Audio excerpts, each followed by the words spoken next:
우리는 국가와 민족의 평화를 위하여 하나가 되어야 합니다. 같은 민족이 서로 다른 이념을 앞세워 다투고 싸운다면 그 민족은 분열되고 국가가 도산되고 국민은 나라를 잃고 흩어져 보트 피플처럼 바다에 떠다니며 살 곳을 찾아다녀야 할 것입니다.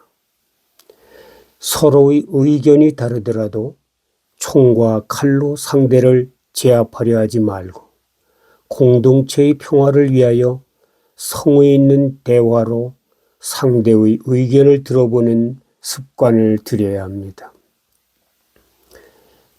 차이를 갖게 된 원인이 무엇이며 왜 그런 생각을 하게 되었는지 알아보지도 않고 상대를 비방하고 적으로 간주하여 무력을 앞세우면 평화의 공동체는 깨어질 수밖에 없습니다. 우리가 사는 지구촌에는 서로 차이가 나는 많은 것들이 공존해 살아갑니다. 꽃 하나만 보아도 그렇습니다. 장미꽃만 아름다운 것이 아니고 풀숲에 가려 잘 보이지 않는 이름 없는 작은 식물의 좁쌀만한 꽃도 자세히 들여다보면 매우 가냘프고 예쁩니다. 하나님이 창조한 모든 피조물은 존재 이유가 있으며 아름답습니다. 나와 차이가 난다고 무시하거나 제거해야 할 대상이 아닙니다. 오히려 차이가 나기 때문에 함께 어울려 아름다움을 드러냅니다. 인간관계 속에서 차이는 어디에나 있습니다. 부부지간에도 있고 부모와 자녀 간에도 있는데 하물며 피도 섞이지 않는 타인과 차이가 없을 수 없습니다. 차이를 묵살하고 내 생각만 최고로 여기면 우린 함께 사는 평화의 공동체를 이룰 수 없습니다. 차이가 나기 때문에 수많은 식물은 서로 어울려 아름다움을 만들어내고 차이가 있어서 열대 바닷속의 다양한 물고기들은 더 아름답습니다. 백인만 아름다운 것이 아니고 흑인 여자도 자세히 보면 매우 아름답습니다. 차이는 존중해야 할 것이지 무시하거나 제거해야 할 대상이 아닙니다. 차이를 존중하기는 말로는 쉽지만 실제로 행하기는 어렵지요. 그러나 서로 화합할 수 있는 공통점을 찾으며 그 공통점을 위하여 함께 노력하고 봉사하다 보면 서서히 차이를 극복하고 공동선을 위하여 협력하게 될 것입니다. 민족 공동체가 어수선한 때에 우리 각자는 우리 민족의 평화를 위해 서로 함께 할 수 있는 일이 무엇인지 그것을 찾으며 함께 대한민국의 평화와 발전을 위해 숙고해야 할 시간입니다. 우리는 환경 보호를 위해서 하나가 될 수도 있고 추위에 떨며 고생하는 홈리스 피플들을 위해서도 마음을 모을 수가 있습니다. 독거노인들을 돌보기 위해서도 하나가 될 수 있습니다. 각 사회단체에서 그런 일을 좀 해주시면 안 될까요? 이 추운 겨울 우리의 따뜻한 마음이 차이를 극복하고 민족의 평화를 이루는 계기가 되기를 바랍니다. 지금 온 세상은 우리를 바라보며 주시하고 있습니다. 잘 마무리하면 한 단계 올라가게 되고 잘못하면 한없이 추락할 것입니다. 계엄령 선포로 정치 경제적으로 매우 불안하고 어수선한 때에 우리의 따뜻한 마음으로 평화를 이루고 경제가 다시 회복된다면 우리 대한민국은 세상의 본보기가 되지 않을까요?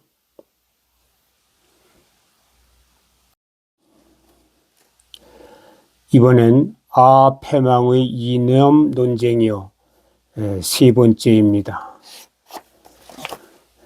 현기영 장편소설 제주도다 제3권 300쪽부터 읽어드리겠습니다.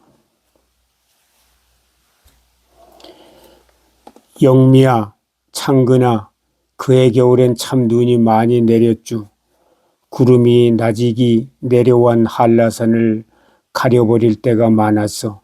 한라산도 그 끔찍한 대살육을 참아 볼 수 없어 구름으로 얼굴을 가리고 있었던 거죠.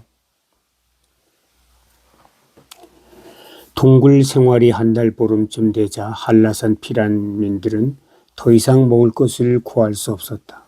땅이 얼어 칡뿌리마저 캘 수 없었다. 토벌대의 2만 병력이 한라산 둘레를 에워싸고 피난민들을 깊은 눈 속에 가둬놓았다. 그것은 토끼몰이식 포위작전이면서 동시에 아사작전이기도 했다. 죽음이 그들을 포위해 목에 걸린 올가미 죄도 점점 채어들고 있었다. 눈은 거의 매일 내렸다. 영원히 그치지 않을 것처럼 눈이 내렸다. 지금 이 상황이 영원히 끝나지 않을 것처럼. 정두길래가 들어있는 동굴에서도 양식이 떨어졌다. 생콩이나 조 나달을 껍질째 조금씩 씹을 뿐이었다. 석유도 송진기름도 떨어져 굴속은 암흑이었다. 구급약이 떨어져 만옥은 총 맞은 산군이 상처를 소독하기 위해 소금물을 끓여 씻어내고 마늘을 빻아 붙이는 수밖에 없었다.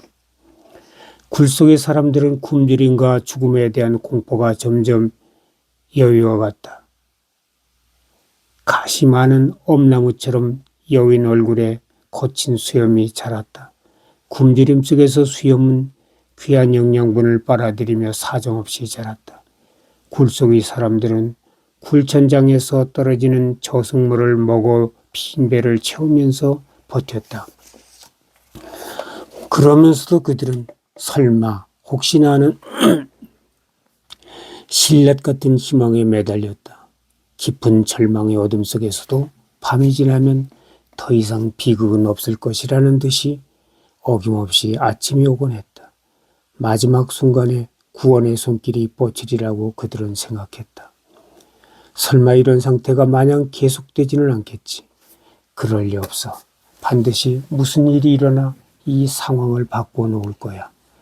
그런 대학살은 도대체 있을 수 없는 일이었기에 지금 상황이 현실이 아니라 꿈이라고, 악몽을 꾸고 있다고 학살자들은 악몽 속의 유령들이라고 생각했다.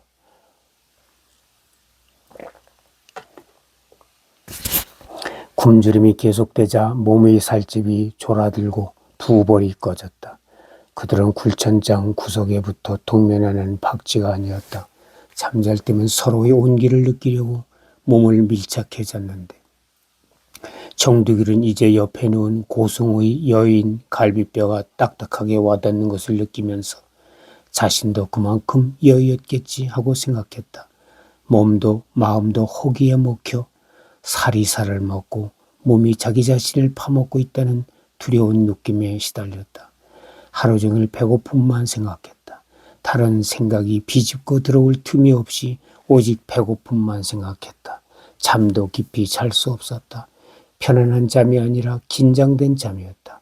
잠든 사람들의 무거운 숨소리, 신음소리, 푸짐한 음식이 앞에 놓여 있는 듯이 입맛 다시는 소리. 그들은 꿈속에서도 먹는 꿈을 꾸었다. 맛있는 것을 양껏 푸지게 먹는 꿈이었다. 그렇게 허기는 살을 깎아먹고 잠까지 갉아먹었다. 인간도 박쥐처럼 겨울잠을 잘 수만 있다면 얼마나 좋을까 하고 두길은 생각했다. 굶주린 인간들, 그들은 박쥐와 마찬가지로 호흡이 느려지고 신진대사가 느려지고 체온도 낮아졌지만 그것은 겨울잠이 아니라 죽음으로 가는 길이었다. 점점 기운이 빠지면서 멍한 공허가 닥쳐왔다. 다른 사람들과 마찬가지로 두길은 자주 졸음에 빠졌는데 그것은 자는 것도 아니고 깨어있는 것도 아닌 상태였다. 마지막 순간에 구원의 손길이 오리라는 신라 같은 희망도 희미해졌다. 지금의 현실과 너무도 다르기 때문에 과거의 일들이 비현실처럼 느껴졌다. 과거의 모든 것이 점점 흐릿해졌다. 절실했던 사랑에 대한 기억도 그리움도 흐릿해졌다.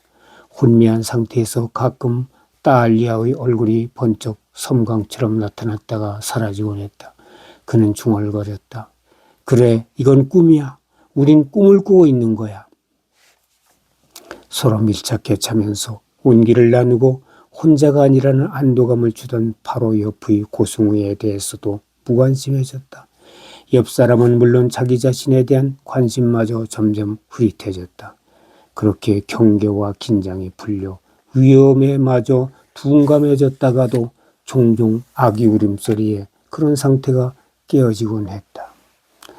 배고픈 아기 울음소리가 졸고 있는 의식을 날카롭게 꿰뚫어 화들짝 놀라게 했다. 아기 울음소리가 굴밖에 들릴까. 두려운 그들은 질색하여 아기 엄마를 사뭇 죽일 듯이 윽박질렀고 그 엄마는 아기 위에 이불을 덮어 씌워 울음소리를 막거나 그래도 그치지 않으면 아기를 안고 굴 안쪽으로 깊숙이 끼어들었다. 병이 깊어 기침이 더욱 잦아진 부대림은 토벌대에 발각될까봐 기침할 때마다 눈치를 보며 미안하다는 말을 반복하더니 어느 날 다른 굴로 옮아갔다. 정두길도 한패 갔다. 곧자와를 벗어난 억새밭 한가운데 있는 그 굴은 서너 사람밖에 들어갈 수 없는 아주 작은 굴이었다. 옮아가면서 두길은 창세에게 자신이 쓰던 만년필을 물려주었다. 창세야, 너 작가가 되고 싶댄 했지? 부디 넌 죽지 말랑. 꼭 살아남으라이. 살아남아서 2만년필로 좋은 글을 써라이. 나도 좋은 글 쓰고 싶었지만 이젠 허사가 되고 말았구나. 군경합동 토벌대는 사람들이 숨어있는 동굴을 하나 둘씩 찾아내어 파괴하면서 계속 전진했다. 눈 속에서 몇 번의 전투가 있었고 그때마다 산부대는 몇 명을 사살하는 전과를 올렸지만 100여 명으로 줄어든 그들에게 임한 병력은 도무지 불가항력이었다. 그럼에도 그들은 싸웠다. 지휘계통이 이미 무너진 상태에서 그들은 홀로 싸우고 홀로 죽어갔다. 항복해도 어차피 죽을 목숨이었다. 죽음이 두렵긴 했으나 그토록 격렬하게 두렵지는 않았다. 죽음이 일상이 되어 도처에 널려 있었기 때문이었다. 삶과 죽음이 잘 구별되지 않았다. 두려울수록 필사적으로 싸우고 두려움을 없애는 방법은 필사적으로 싸우는 것뿐이었다.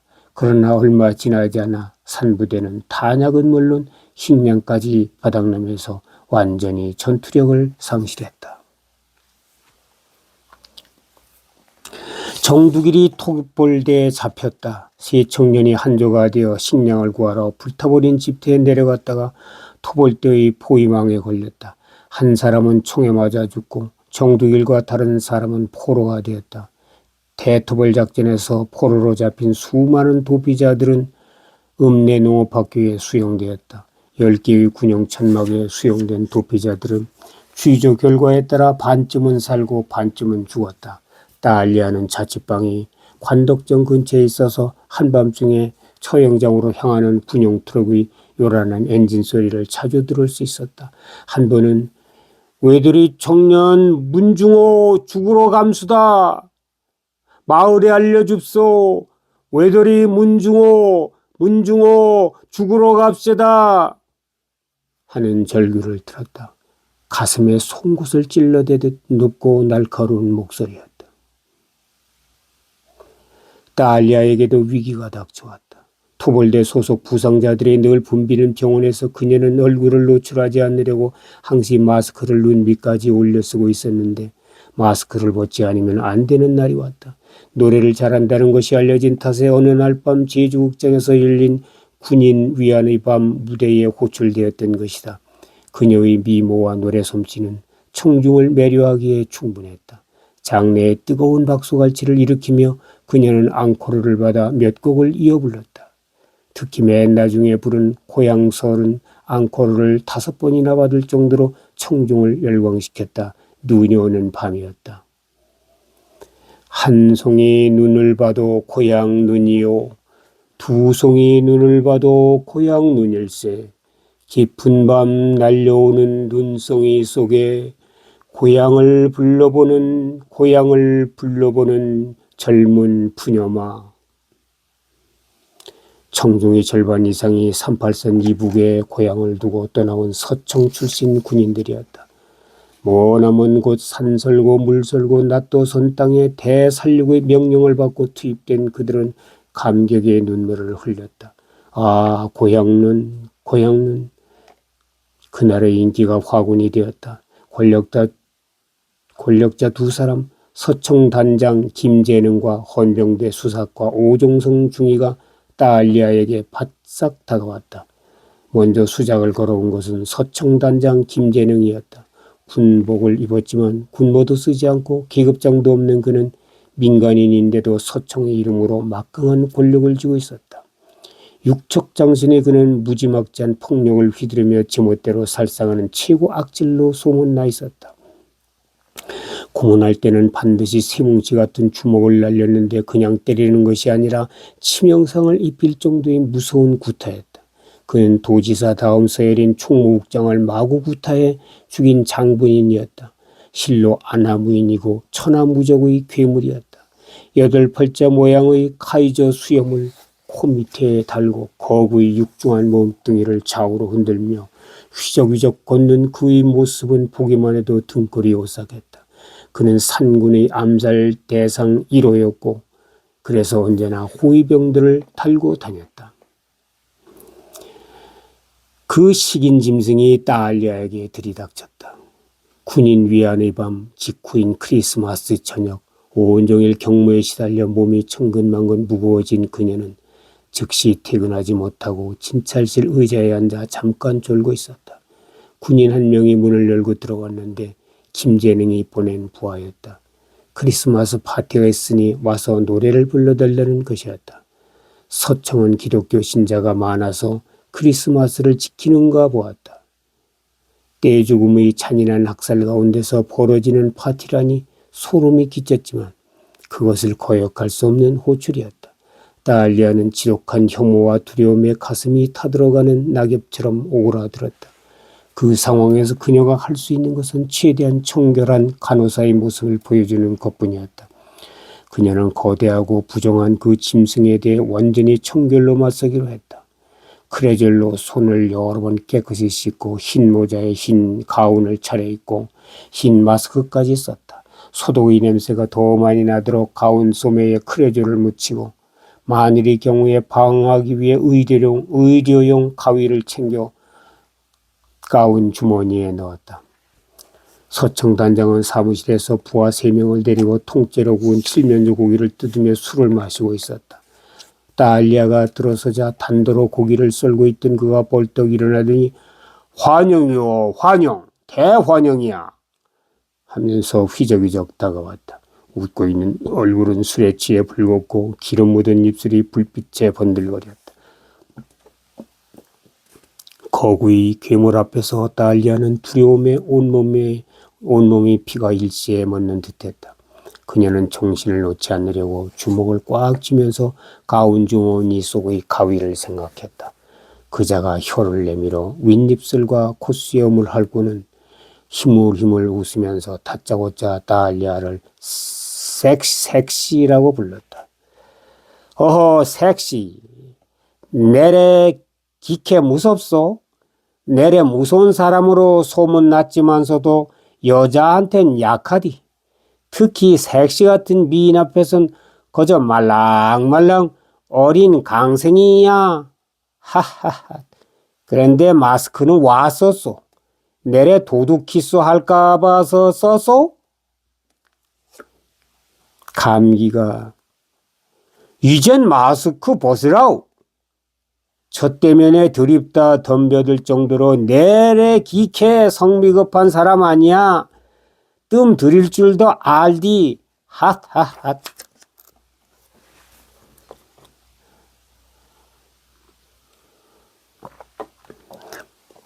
마치 너는 언제 먹어도 내가 먹을 떡이라는 식의 말투였다.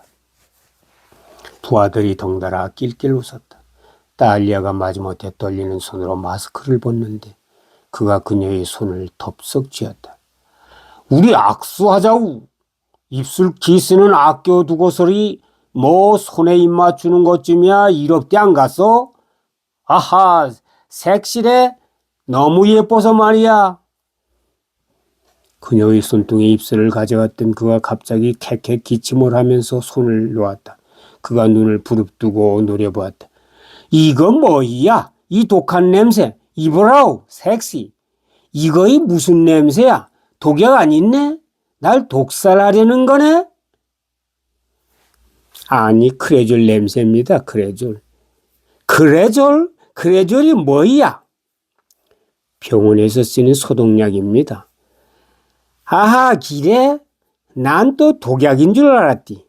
내래 요새 암살 위험 때문에 노이로제야, 노이로제야. 그가 다시 딸리아의 손을 쥐었다. 자, 섹시, 이리 오라우. 노래하기 전에 우선 미국 통닭구이 맛 좀 보라우. 야, 이 미국 닭 이름이 뭐라고 했디? 칠면조라고 합대다. 야, 칠면조. 하여간에 미국 물건은 다 크구만. 사람도 크고 닭도 크고 군사 고문단 단장 로버트 준장께서 크리스마스 선물로 이 닭을 보내주셨다. 김재능은 그 후에도 몇 번 병원으로 찾아와 딸리아를 괴롭혔다.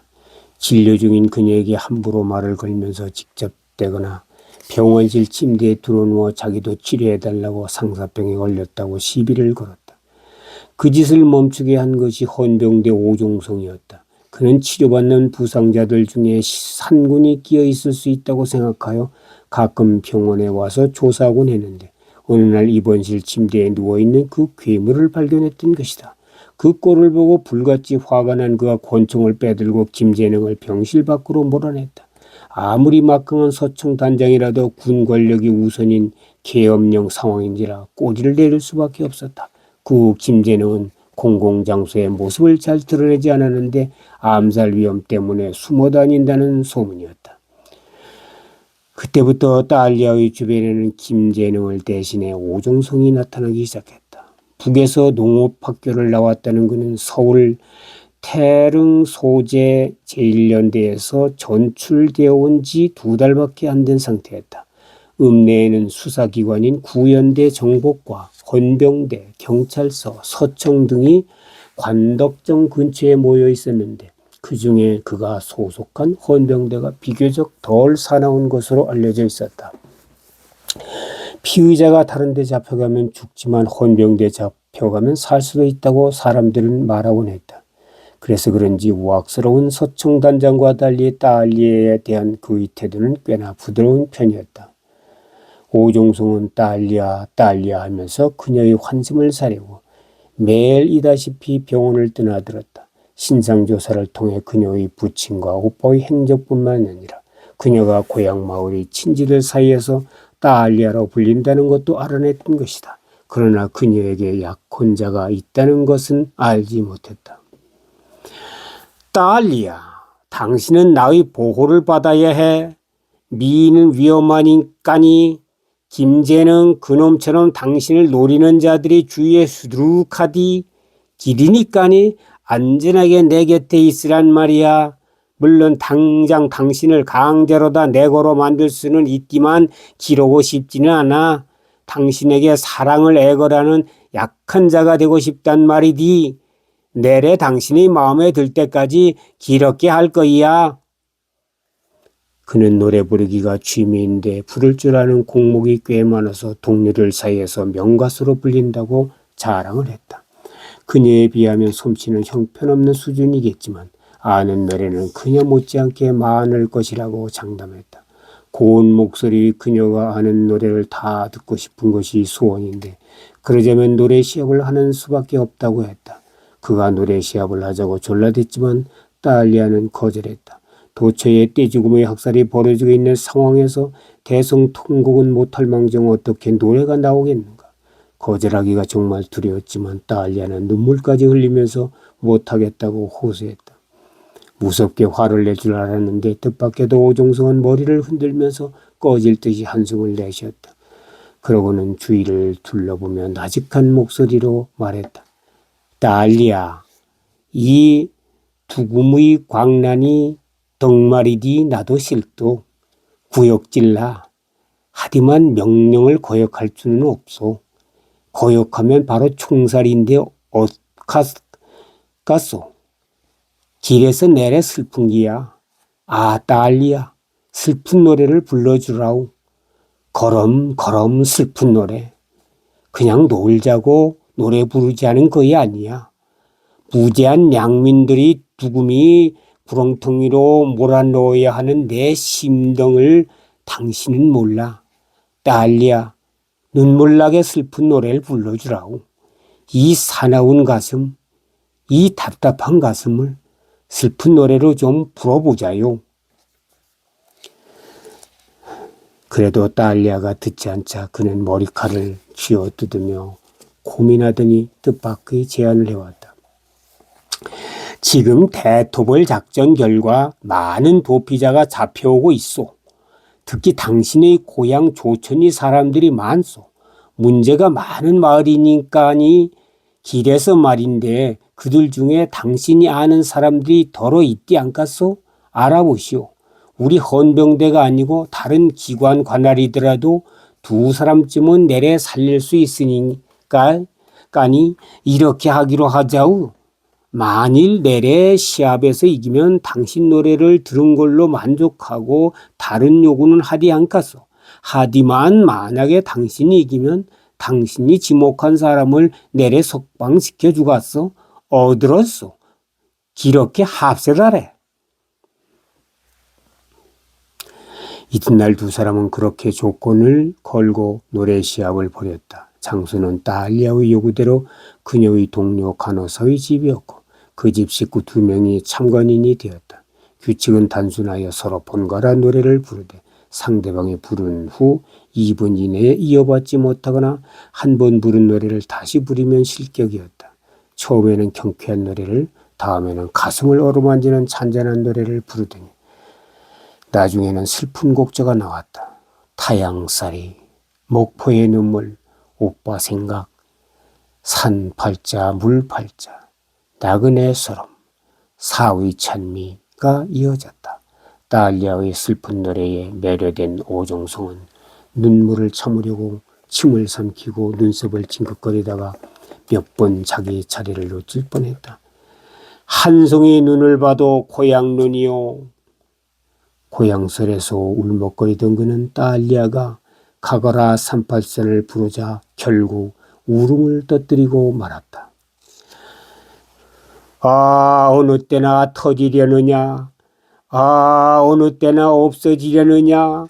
38선 세 글자는 누가 지어서 이다지 고개마다 눈물이더냐. 손 모아 비나이다. 손 모아 비나이다. 38선아 가거라.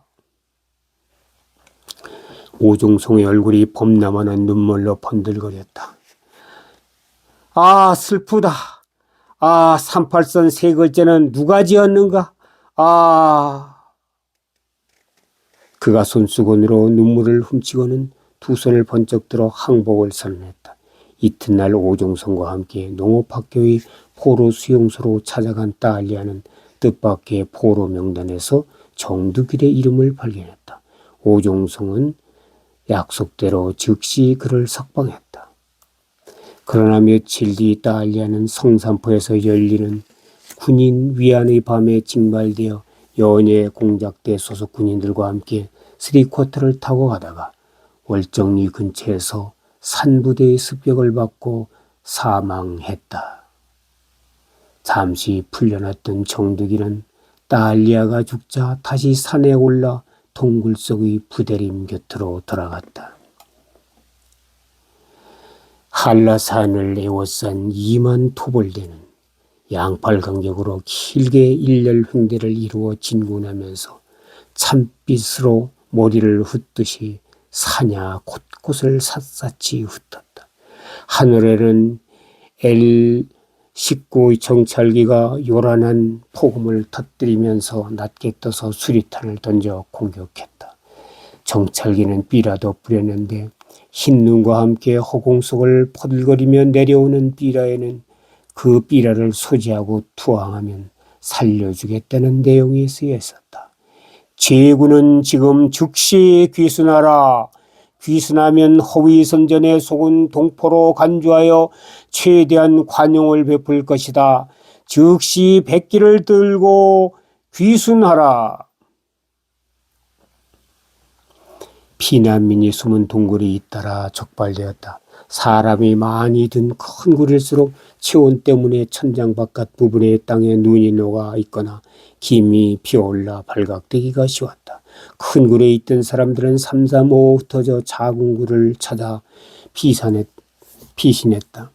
토벌대에 잡히면 젊은이는 현장에서 죽이고 나머지는 포로로 삼았다. 사람들이 굴에서 나오지 않으면 굴 입구에 불을 질러 연기를 넣어 질식사시키거나 수리탄을 던져 넣어 폭사시켰다. 이불이 불타고 솥이 깨지고 얼마 남지 않은 곡식마저 사방에 흩뿌려졌다. 이제 전투력을 완전히 상실한 산부대가 할 수 있는 것은 피난민들과 함께 숨는 일뿐이었다. 물장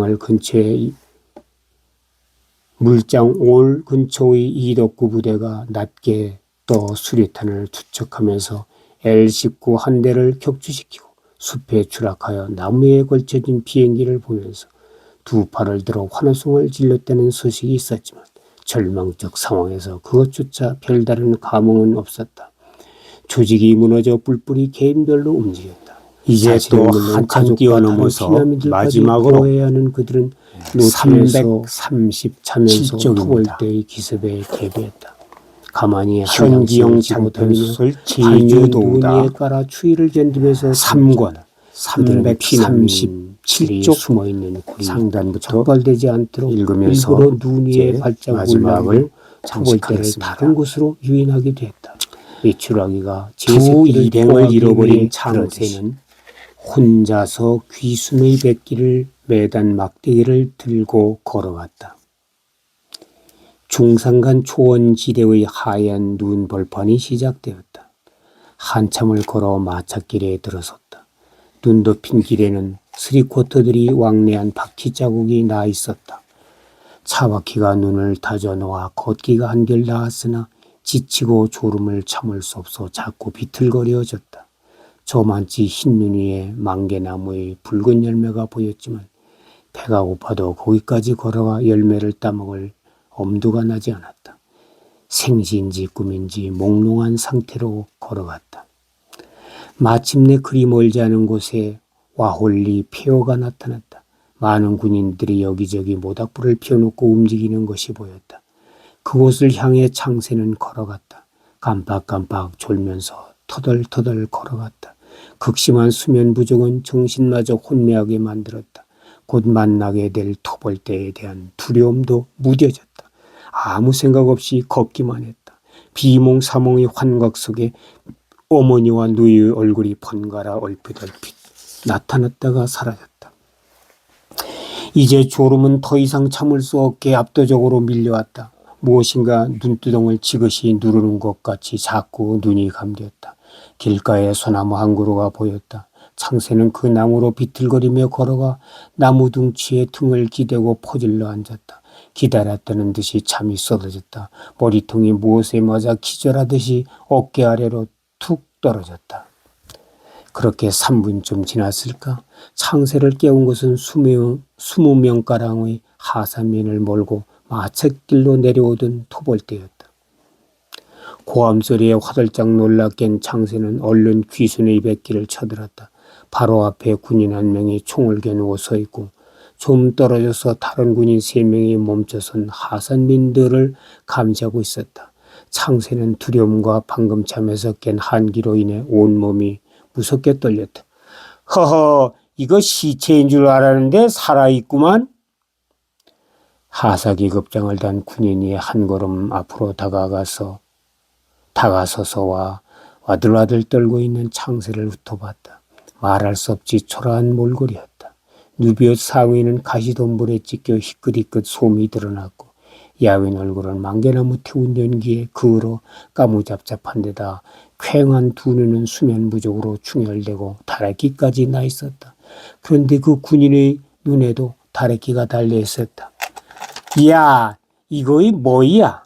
네 눈에도 다래끼 났네? 그가 웃었다. 참 다래끼 난 사람끼리 만났구만. 길이니까니 내래 우리를 밉게 봐서 다래끼가 난 거고 내래 너희를 밉게 봐서 다래끼가 난 거 아니가?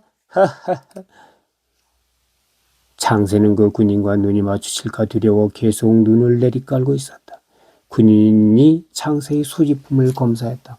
호주머니에서 귀신을 권고하는 삐라가 나왔고 배낭에서 쏟아낸 여러 잡동사니 중에서 기름종이에 싼 수첩이 나왔다. 무슨 정보가 쓰여있나 싶어 기름종이를 벗기고 수첩을 열어 들여다보던 그 군인이 눈이 휘둥그레지면서 탄성을 질렀다. 어이구 놀랐구만. 이건 또 뭐야? 소월 정지용의 시 아니가? 이야 내래 시를 좋아하나 보네. 창새는 멍한 상태에 빠져 얼른 대답이 나오지 않았다. 나도 시를 좋아하는데 이 시들 내래 직접 베껴 썼네. 시를 좋아한다는 말에 깜짝 놀란 창새가 그제야 정신을 바짝 차리고 힘주어 대답했다. 예, 똑똑하구만. 글씨도 잘 썼구래. 네 이름이 뭐야? 안창새입니다. 안창새랑 혹시 이 시들 중에 외우는 시 있어? 예, 25편 모두 외울 수 있습니다. 와, 25편 모두? 내래 소월시를 좋아하디만 정지용은 잘 몰라. 내래 정지용 시 하나 낭송할 수 있겠어? 하산민들을 감시하던 군인 한 명이 소리쳤다. 야, 최하사, 걔서 뭐하고 있네? 그따위 빨갱이 새끼 데리고서는 무슨 개수작이야? 날래 가자오. 좀 가만히 있어봐. 자, 기름 안창새 5대 정지용 시 하나 낭송해보라오. 계속된 긴장 상태로 입안이 바싹 마른 창새가 눈을 한 움큼 펴서 입안을 헹구고 시를 낭송하기 시작했다. 넓은 벌 동쪽 끝으로 옛 이야기 지줄대는 실예천이 휘돌아 나가고 정정의 향수를 오연까지 줄줄 막힘없이 낭송하자 최하사가 갑자기 울먹거렸다. 와, 이거이 기가 막히구만. 기가 막혀. 그것이 차마 꿈엔들 이칠리야. 아, 내 고향은 진남포야. 피안도 진남포. 이젠 38선이 가로막혀 갈 수 없는 땅이 되어버렸어. 아, 오마니 우리 오마니 어찌 지내시는지. 그렇게 해서 창새는 그 하산민들 속에 끼게 되었다. 하산민은 대개 중산간 마을 사람들이었다. 창새와 마찬가지로 굶주려 폭 야윈 얼굴들이었다. 두 눈이 두개골 안쪽으로 함몰된 듯이 퀭했다. 찬바람을 막으려고 얼굴을 싸매고 이불찜을 지거나 아기를 업은 누더기 군상이었는데 막대기 끝에 달린 귀순의 백기도 때묻은 무명수건이었다. 그들의 옷도 창새가 입은 옷처럼 험하게 찢기고 헐어 있었다. 토벌대에 쫓겨 덤불 속을 기어다니고 비탈을 타고 미끄러지며 도망다닌 탓이었다. 옷이 너무 많이 찢겨 푸르댕댕하게 온 맨살이 드러난 이들도 있었다. 그들은 고개를 숙이고 야인 몸을 더욱 조그맣게 움츠려 걸어갔다. 20명 중에 청년은 단 2명이고 나머지는 모두 노인 여자 아이들이었다. 노인들은 대개 이불짐을 지고 지팡이를 짚고 있었다. 청년 하나는 호원 담요를 뒤집어 쓰고 있었는데 정신이 이상해졌는지 울다가 웃고 웃다가 울기를 반복했다. 창세는 그들과 함께 마찻길을 걸어갔다. 잠깐 눈을 붙인 것이 도움이 되어 걷기가 한결 나았다. 하산 행렬은 두 줄로 차바퀴가 눈을 다져놓은 궤적을 밟으며 걸어갔다. 창세에게 호감을 갖게 된 최하사가 옆에서 함께 걸으며 이것저것 자꾸 말을 시켰다. 눈이 내리기 시작했다. 흰 눈송이를 몰고 검은 구름이 들판 위로 나직이 밀려들었다. 한방눈이었다. 처음엔 퍼들퍼들 성글게 내리더니 이내 허공이 눈송이로 가득해졌다. 봄비는 눈송이들은 서로 속살거리며 바람을 타고 부드럽게 흘러갔다. 죽은 자들의 홀령처럼 하산행렬은 그 눈을 맞으면서 걸어갔다. 얼마 가지 않아 또 다른 누더기 몰골이 귀순자 10여 명이 합류했다. 행렬의 목적지는 함덕리에 있는 서청대대였고 거기에서 죽느냐 사느냐가 결정난 날판이었다. 창세는 불안과 공포로 머릿속이 혼미했다. 그런 창세를 최하사가 안심시키고 격려했다. 다른 사람이 듣지 못하게 속삭이는 목소리로 자기는 졸병이지만 도와줄 수 있으니 걱정 말라고. 물론 맨입으로는 안 되고 돼지다리 하나 값 정도만 바치면 된다고 했다. 자신의 처지를 털어놓기도 했는데 나이는 22이고 상업학교에 입학하려고 서울에 내려왔다가 그만 38선이 막혀버렸다고. 돈 한 푼 없이 오도 가도 못하는 신세가 되어 할 수 없이 서청에 몸을 의탁하고 있느라고 했다. 내 이름은 최용호 하사야. 내 이름 잊지 말라우. 필요할 때가 있을 거니까니 함덕에 내려가면 취조를 잘 받아야 할 끼야. 매를 잘 맞아야 해. 매 때리는 것까지 내래 못하게 말릴 수는 없어야. 잘 견뎌야 해. 뭘 묻거든 애써 모른다고. 무조건 안 했다고 하라고. 넌 아이니까 거저 어른들 심부름만 했디 아무것도 모른다고 말이야. 매 때리고 고문해도 끝까지 안 했다고 해야 돼. 알간? 예. 그리고 취조할 때 취조관이 너 만세 부를 줄 알디? 만세 한번 불러보라 할기야. 그럼 억하간 응 만세 한번 불러보라우.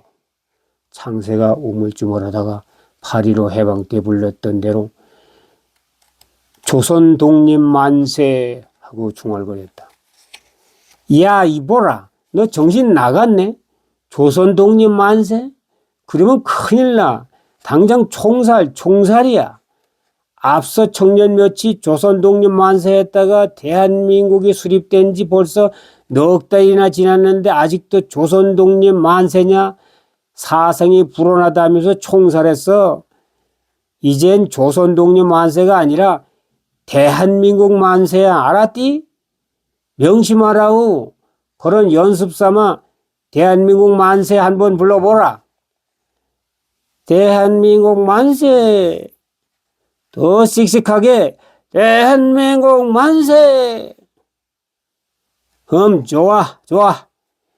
근데 네 나이가 15살이라고 했지?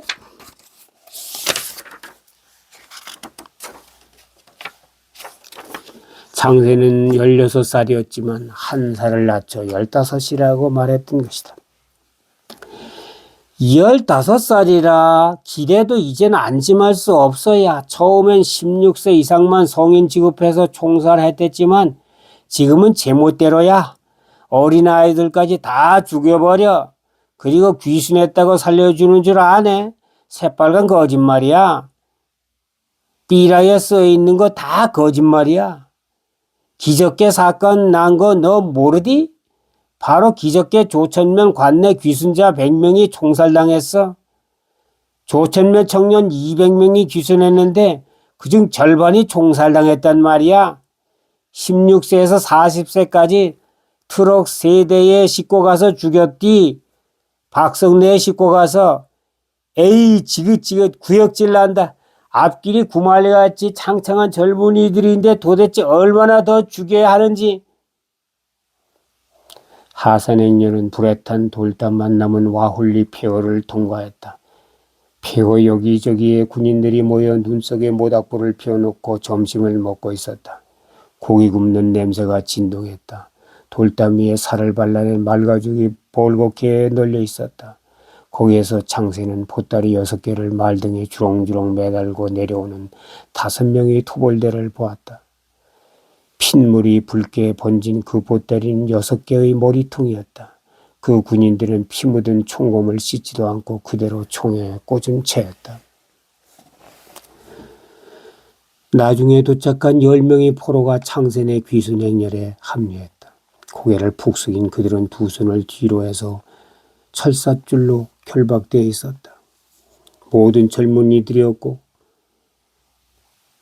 그중 한 명은 여자였다. 6살쯤 되어 보이는 어린아이가 그녀의 치마 꼬리를 잡고 종종걸음으로 따라갔다.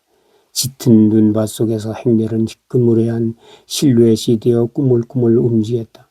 군인들을 가득 실은 스리코터 한 대가 뒤에서 달려와 그들을 지나쳤다. 차 앞 범퍼에 핏기가 빠져 창백한 잘린 몰이 셋이 대롱대롱 매달렸고 적재하면은 죽은 말 한 마리가 실려 있었는데 그 주위로 군인 6명이 난간을 붙잡고 서서 서청가를 신나게 불러댔다. 잘린 머리 셋과 죽은 말은 그들이 사냥한 것이었다. 3천만 대중 부르는 소리에 젊은 가슴 붉은 피는 폴폴 뛰고 어울리를 벗어나자 눈이 진눈깨비로 변하더니 이내 해가 나타났다. 기온이 비교적 따뜻한 해변이 가까워진 것이다. 눈이 녹은 밭에서 푸른 보리싹들이 햇빛에 반짝거렸다. 멍한 정신으로 걸어가던 창새의 귀에 문득 파도 소리가 들려왔다. 그 소리를 듣는 순간 숨이 턱 막히고 가슴에 강한 통증이 왔다. 어느새 고향 마을 조천리에 가까워져 있었다. 창새는 어머니를 떠올리며 몸을 부들부들 떨었다. 오관이 봉쇄된 듯이 모든 것이 너무도 막막하여 어머니에 대해 그 무엇도 생각할 수 없고 눈물만 하염없이 흘러내렸다. 마차길을 벗어나 일주 도로에 들어선 행렬은 조천리 앞을 지나 2km 떨어진 함덕리를 향했다. 쏴쏴 파도 소리가 아주 가깝게 들려왔다. 함덕리로 들어가는 마을로기에서 창새는 또다시 참수된 머리를 보았다. 4개의 잘린 머리통을 길가 전신주에 대못을 박아 매달아 놓았는데 산발한 머리칼이 귀신 형용이었다. 이제 다시 좀 뛰어넘어서 348쪽을 읽겠습니다. 창새는 갇힌 지 이틀 만에 취조를 받았다. 2등 상사인 취조관은 창새를 세운 채 쇠존매로 후려갈기며 닥달했다. 너 몇 살이가? 뭐 15? 이거의 나이를 속이고 있네. 눈이 똘망똘망한 게 어려도 폭도질 했을 거이 틀림없어. 너 삐라 붙인 적 있디? 시위를 몇 번이나 했네. 산엔 와 들어간. 산에서 뭐 했네? 일주도로에 내려와서 도로를 절단하고 전화선 끊었디? 독한 매질에 나중에는 몸에 감각이 없어질 지경이었지만 창새는 안 했다고 모른다고, 윗사람들은 모두 가명을 썼기 때문에 모른다고 한사코 부인했다. 너 만세 부를 줄 알디? 한번 불러보라우. 예. 니네들 만세 많이 불러봤을 거 아니가? 그거 한번 불러보란 말이야. 대한민국 만세! 대한민국 만세! 대한민국 만세! 요놈 봐라. 세존매를 모질게 맞아 운신하기 어려운 창새를 밖에서 기다리던 최하사가 업어서 천막에 데려다 주었다. 최하사는 벌써 조천리에 가서 창새의 모친을 만나고 온 터였다. 그 이튿날 창새는 석방증을 받았다. 돼지다리 하나 값의 돈과 맞바꾼 것이었다. 창새에게 석방증을 내어주면서 2등 상사 취조관이 말했다. 안창새, 자, 내 얼굴을 보라오. 내 얼굴이나 네 얼굴이나 똑같은 조설 얼굴 아니가. 우린 다 같은 단군의 자손이야. 내래 특별히 똑똑해서 석방시키는 거이니까니 따뜻한 자유대안의 품에서 잘 살라. 어머니는 작은 할아버지 최하사와 함께 취조실 문 밖에서 기다리고 있었다. 창세야! 어머니! 창세는 먼저 작은 할아버지께 엎드려 절하고 어머니 앞에 엎드렸다. 엎드린 채 흐느끼는 아들을 어머니가 부둥켜 안았다. 두 모자는 터져나오는 감격의 울음을 애써 눌렀다. 소리내 울기에는 너무도 무서운 그곳은 죽음의 장소, 학살투였다. 뜨거운 눈물이 소리 없이 줄줄 흘러내렸다. 억새밭 한가운데 바위들 틈바구니를 비집고 자란 서나무. 그 뿌리 아래에 숨겨진 조그만 동굴 안에 부대림과 정두길이 나란히 누워 있었다. 밤늦은 시간이었다. 밖은 눈보라가 치고 있었지만 굴속은 불이 없어도 포근했다. 아무것도 먹지 않고 굶은 지 여러 날이 지났다. 보름쯤 지났을 것이라고 투길은 생각했다. 작고 비좁은 굴속에 아무것도 먹지 않고 누워있는 자신들이 고치 속의 유충처럼 느껴졌다. 그러나 그들은 조만간 성충이 되어 고치를 뚫고 세상 밖으로 나아갈 그런 존재가 아니었다. 더 이상 먹지 않기로 결심했으므로 이제 투길은 별로 배고프다는 느낌이 없었다. 처음 며칠 동안은 위감 없이 쓰라렸는데 이제는 그 통증마저 사라지고 위가 졸아든 느낌이었다. 배는 등에가 붙고 기력이 현저하게 떨어졌다. 고통도 욕망도 없는 텅 빈 공허. 그 공허 속으로 온몸이 삼켜진 듯했다. 어둠 속에서 대림의 가냘픈 목소리가 들려왔다. 두기라, 죽을 때 옆에 친구가 있으나 참 좋다이. 그의 말소리 속에 기쁜 숨소리가 섞여 있었다. 숨소리가 거칠게 쌕쌕쌕 끊겨 나오면서 각혈의 비린내가 풍겨왔다. 그래, 우리가 죽으면 이 조그만 굴은 우리 두 사람의 합장묘가 되는 거라. 아, 그래, 합장묘. 대림아, 이 굴을 우리의 무덤이 아니라 대지의 자궁이라고 생각해보자.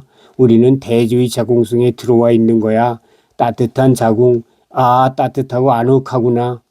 그렇게 말하면서 두길은 두 무릎을 안고 가슴팍으로 끌어당겨 자궁 속의 태아처럼 몸을 말았다. 대지의 자궁, 멋진 말이네. 역시 시인은 달라. 우리는 죽지만 다시 태어날 거다. 대지의 자궁은 죽음 속에서 새 생명을 잉태하니까 모든 것이 불에 타고 모든 사람이 죽었지만 그러나 어머니 대지는 죽은 자식들을 끌어안을 거요. 땅속 혈맥들이 고동치는 소리가 지금 내 귀에 들려.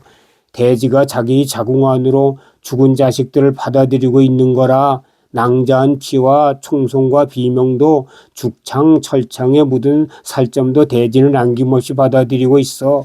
아, 그리고 마침내 그 자궁에서 새 생명들은 솟아나 대지 위에 다시 번성할 거요. 아, 대림의 입에서 나직히 탄성이 새어나왔다. 뭐라 말하고 싶은지 애써 몇 번 입술을 달싹였으나 그것은 말이 되지 않았다. 두길은 바위의 고인 물에 수건을 적셔 대림의 얼굴과 발을 씻기고 머리카락을 가다듬어 주었다. 자신도 똑같이 얼굴과 발을 씻고 머리카락을 가다듬고서 대림의 곁에 몸 붙여 누웠다. 그리고 두 사람은 잠이 들었다. 동굴 밖은 차가운 백색의 밤이었다. 바람이 거세게 불어와 눈 덮인 옥새밭을 뒤흔들었다. 구름 한 점 없이 갠 밤하늘에는 별이 총총한데 지상에 쌓인 눈은 강풍에 눈보라가 되어 휘몰아치고 있었다. 이상으로 요약해서 3권을 전부 읽어드렸습니다. 사랑하는 우리 대한민국 동포 여러분, 우리는 이제 다시는 이념 논쟁으로 서로 다투지 말고 싸우지 말고 또 같은 혈족끼리 총을 겨누고 또 칼질을 하지 말고 평화롭게 사는 그러한 백성이 되었으면 좋겠습니다. 또 너무 극단적인 잘못된 신앙으로 하느님 믿는다고 하면서 사람을 죽이면서도 하나님의 뜻이라고 말하는 그러한 우매한 신앙인이 되지 않기를 바랍니다. 감사합니다. 지금까지 경청해 주셔서 늘 건강하고 행복하십시오.